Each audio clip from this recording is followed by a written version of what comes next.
और हमारी गरीबी की हंसी उड़ाने का एक मौका भी नहीं छोड़ती। खैर, यूं दिल ही दिल कुड़ने से कुछ नहीं होगा, क्योंकि हम गरीबों को तो पूछने वाला कोई नहीं होता। गरीब बहू की बेबसी उसकी बातों से साफ जाहिर हो रही थी। जहां गरीब बहू की दशा नौकरानी से भी बदतर थी, वहीं दो बहुएं छोटी होने के बावजूद सारा दिन बस हुक्म चलाती। समय के साथ सर्दियों का आगमन हो जाता है। हॉल में बैठी उर्मिला की दोनों अमीर बहुएं कहती हैं, सासू माँ, सर्दियां आ चुकी हैं। आप तो जानती हैं कि सर्दियों को लेकर मेरे कितने शौक हैं, इसलिए मैंने डैडी से कहकर चारों के लिए न्यू हीटर मंगवाए हैं, ताकि हम चारों ठंड से बच सके।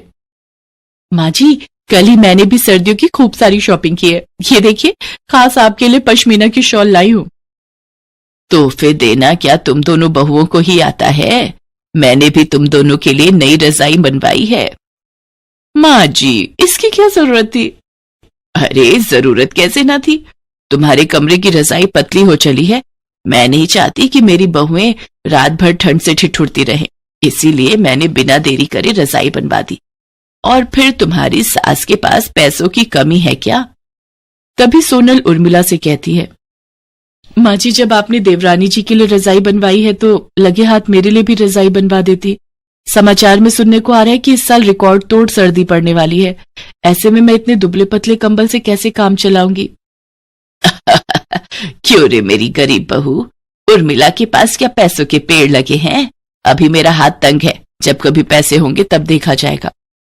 मगर माँ जी, कुछ देर पहले तो आप कह रही थी कि आपके पास पैसा ही पैसा है। उर्मिला का गुस्सा देखकर दोनों अमीर बहुएं मौके का फायदा उठाते हुए फूट डालना शुरू कर देती हैं। इसका मतलब हमारी ये गरीब जेठानी आंखें गड़ाए बैठी रहती हैं। बात बात पर हमसे बराबरी करना जरूरी है क्या जेठानी जी? उर्वशी, तुम कोई सेलिब्रिटी नहीं हो जो मैं तुम्हारी कोई देखा देखी करूंगी। देख लीजिए माँ जी, हमारी ये गरीब जेठानी जी कहाँ का गुस्सा कहाँ उतार रही हैं। एकदम खरा बोल रही है तान्या बहू, तू चौका बर्तन करने में मेरी गरीब बहू के हाथ जवाब दे जाते हैं, मगर बोलते वक्त जबान गज भर की हो जाती है। ऐसा कहकर उर्मिला चली जाती है और तान्या कहती है, हमारी सासू माँ की गरीब बहू, तुम चाहे कितने भी पापड़ बेल लो, लेकिन तुम हमारी जगह कभी नहीं ले सकती। हमारी किस्मत कोहिनूर हीरे जैसी है और तुम उस गरीब गलीचे के समान हो जिसे देखकर लोग नाक सिकोड़ते हैं। ऐसे ही कई सप्ताह बीत जाते हैं, जिसके साथ बेतहाशा सर्दियां बढ़ जाती हैं। जहां एक ओर अमीर बहुएं गद्देदार बिछौने पर भारी भरकम रजाई में मजे से सो रही थी, वहीं बेचारी गरीब बहू को सर्दी की सारी रात उस पतले दुबले कंबल में काटनी पड़ती है। अगले दिन सुबह होते ही सोनल फिर से घर के काम में जुट जाती है। इसके बाद जैसे ही वो बर्तन धोने के लिए किचन में जाती है तो ठंडे पानी से उसके हाथ कांपने लगते हैं। जिसके बाद वो अपनी सास के कमरे में जाती है, जहां पर उर्मिला रूम हीटर लगाए रजाई के अंदर बैठी होती है। तभी उर्मिला सोनल से कहती है, अरे बहू, इधर उधर क्या देख रही है? मेरे कमरे में चोरी करने का इरादा है क्या? माँ जी, मैं तो पानी गर्म करने की मशीन ढूंढ रही थी। सर्दियां बहुत बढ़ गई हैं, किचन के नल से बहुत ठंडा पानी आ रहा है, ठंडे पानी से हाथ जमने को हो रहे हैं। अच्छा, तो अब महारानी को बर्तन धोने के लिए गर्म पानी चाहिए? बिजली का बिल क्या तेरा बाप भरेगा? कोई मशीन नहीं मिलेगी, जल्दी से काम चोरी छोड़ और बर्तन धोने लग जा। इसके बाद खरी खोटी सुनाकर उर्मिला फिर से अपना पल्ला झाड़ लेती है और बेचारी गरीब बहू कड़ाके की ठंड में भी ठंडे पानी से ही काम करके गुजारा करती है। ना तो सोनल के पास स्वेटर होता है और ना ही शॉल। इसके बावजूद भी उर्मिला सोनल को ही बाजार सब्जी लेने भेजती है। लेकिन एक दिन उर्मिला की तबीयत खराब हो जाती है। उसके कराहने की आवाज सुनकर गरीब बहू जल्दी उसके कमरे में जाती है और कहती है, माँ जी, क्या हुआ?